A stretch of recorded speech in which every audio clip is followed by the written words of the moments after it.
अतिथि और लगायत यहाँ संपूर्ण मैं यहाँ ये दर्शक वृंद शुभकामना देती जाए तो।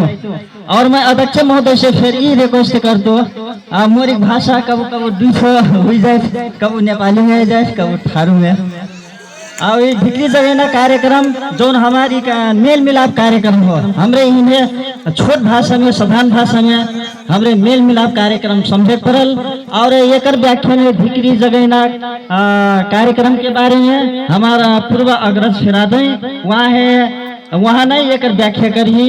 और मैं 2075 साल असोज 31 गते जो हमारे भिक्री जगह कार्यक्रम मिल रहा उनका कार्यक्रम जो हमारे आयोजक संचालन कर रहे थे वहाँ फिर मैं धन्यवाद देता हूँ।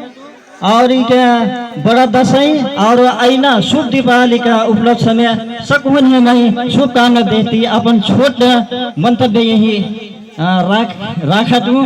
और राम राम नमस्कार।